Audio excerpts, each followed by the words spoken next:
कथा भगवान श्री कृष्ण ने कहा, इस ब्रह्मांड का पिता माता भी मैं ही हूँ।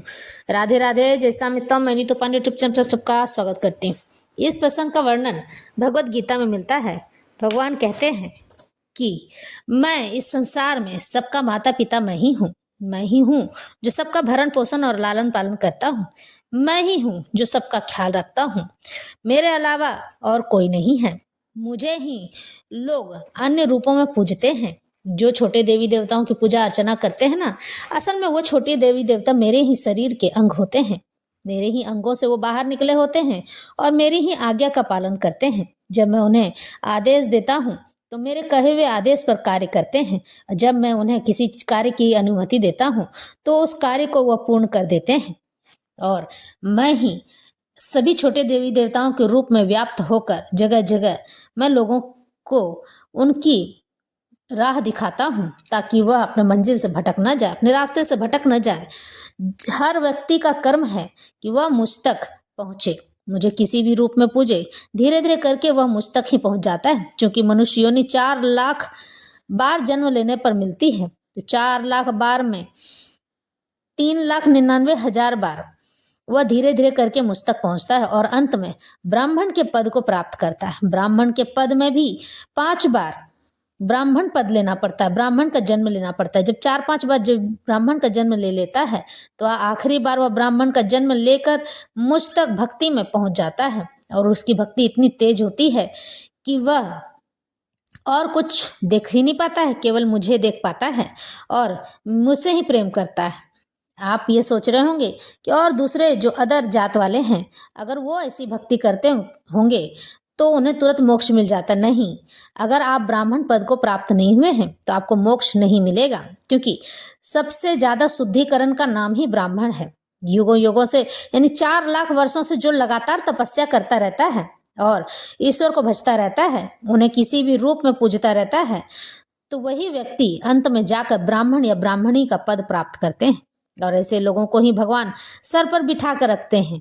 भगवान स्वयं कहते हैं कि मैं उसका कुछ नहीं बिगाड़ सकता हूँ। वो गलत करेगा तब भी और सही करेगा तब भी, ये तो उसका अगला जन्म ही कर्म का तय करेगा। इस जन्म में अगर उसने गलत कार्य किया है तो इसका भुगतान उसे अगले जन्म में जाकर चुकाना पड़ेगा। लेकिन उसके मुकाबले अगर उसने पाप से ज्यादा पुण्य कमा लिया तब भी मैं फिर अगले जन्म में भी उसका कुछ नहीं कर सकता हूँ, कर्म भी उसका कुछ नहीं बिगाड़ सकता है।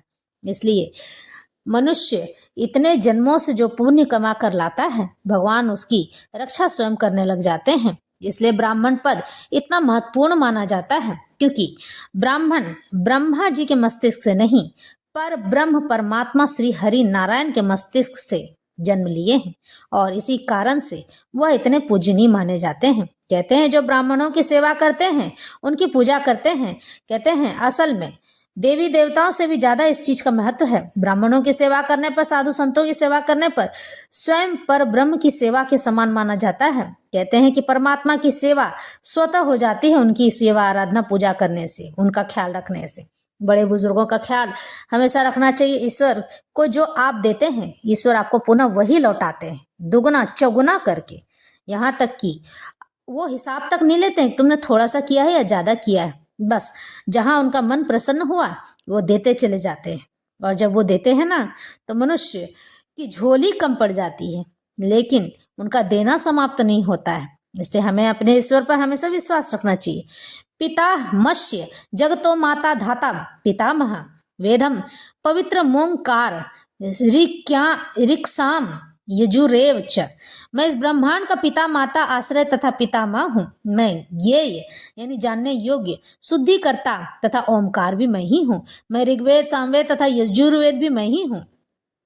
सारे चराचर विराट जगत की अभिव्यक्ति कृष्ण की शक्ति के विभिन्न कार्यकलापों से होती है, उनके कार्यों से होती है। जो वो कार्य तय कर देते हैं उससे होती है। इस भौतिक संसार जगत में इस विभिन्न जीवों के साथ तरह तरह के संबंध स्थापित होते हैं जो कृष्ण की शक्ति के अतिरिक्त और कुछ भी नहीं है। प्रकृति की सृष्टि में उनमें से कुछ हमारे माता पिता के रूप में उत्पन्न होते हैं, लेकिन वे कृष्ण के अंश ही हैं। इस दृष्टि में से जीव जो हमारे माता पिता आदि प्रतीत होते हैं वे कृष्ण के अतिरिक्त कुछ भी नहीं है। इस श्लोक में आए धाता शब्द का अर्थ दृष्टा है, यानी माता। न केवल हमारे माता पिता कृष्ण के अंश रूप हैं, अपितु इनके दृष्टा यानी दादी तथा दादा कृष्ण ही हैं। वस्तुतः कोई भी जीव कृष्ण का अंश होने के कारण कृष्ण है, इसलिए सारे वेदों के लक्ष्य कृष्ण ही माने जाते हैं। हम वेदों से जो भी जानना चाहते हैं वह कृष्ण को जानने की दिशा में होता है। जिस विषय से हमारी स्वाभाविक स्थिति शुद्ध होती है वह परमात्मा कृष्ण ही है। इसी प्रकार जो जीव वैदिक नियमों को जानने के लिए जिज्ञासु रहता है वह भी कृष्ण का अंश अतः कृष्ण भी है। समस्त वैदिक मंत्रों में ओम शब्द जिसे प्रणव कहा गया है एक दिव्य ध्वनि कंपन है और यह कृष्ण भी है। चूंकि चारों वेदों ऋग्वेद, यजुर्वेद, सामवेद तथा अथर्ववेद में प्रणव या ओंकार प्रधान माना गया है, इसलिए इसे कृष्ण समझना चाहिए। यहाँ पर भगवत गीता में कहा गया है कि भगवान श्री कृष्ण ही पर ब्रह्म है और पर ब्रह्म ही इस ब्रह्मांड के धाता विधाता यानी कि माता और पिता हैं और दृष्टा भी यानी दादा और दादी भी वही हैं। इनमें कोई संदेह नहीं है कि भगवान ही सभी छोटी देवी देवताओं के रूप में पृथ्वी पर आकर अवतरण लेकर हमारे लिए हमारी रक्षा करते हैं और हमें सन्मार्ग तक ले जाने की चेष्टा करते हैं कि किसी प्रकार से हम सही रास्ते पर जाएं, हम अपने मार्ग से भटके नहीं। ईश्वर हमारे लिए बहुत कुछ करते। ज्ञान यज्ञेन चाप्य यन्ये यजंतो मामुपासते एकत्वेन पृथक्त्वेन बहुधा विश्व तो मुखम। अन्य लोग जो ज्ञान के अनुशीलन यानी ज्ञान के द्वारा यज्ञ में लगे रहते हैं वे भगवान की पूजा उनके उद्वय रूप में विविध रूपों तथा विश्व रूप में करते हैं। यानी कि कई लोग ऐसे होते हैं जो भगवान को कई तरह से मानते हैं, लेकिन कई लोग ऐसे होते हैं इस ब्रह्मांड को ही भगवान मानने लग जाते हैं। क्योंकि यह ब्रह्मांड भी ईश्वर ही है इसलिए उनका भी मानना सही माना जाता है। लेकिन कुछ लोग ऐसे होते हैं कि भगवान अर्जुन को बताते हैं कि जो विशुद्ध कृष्ण भक्ति में लगे रहते हैं यानी कि और कृष्ण के अतिरिक्त अन्य किसी को भी नहीं जानते हैं वे महात्मा कहलाते हैं।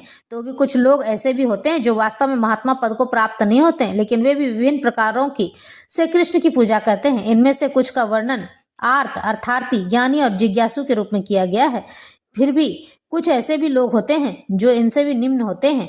इन्हें 3 कोटियों में रखा जाता है। परमेश्वर तथा अपने को एक मानकर पूजा करने वाले, दूसरा परमेश्वर के किसी मनोकल्पित रूप की पूजा करने वाले तथा भगवान के विश्व रूप की पूजा करने वाले। इनमें से सबसे अधम वे हैं जो अपने आप को अद्वैतवादी मानकर अपनी पूजा परमेश्वर के रूप में करते हैं और इन्हीं का प्राधान्य भी है।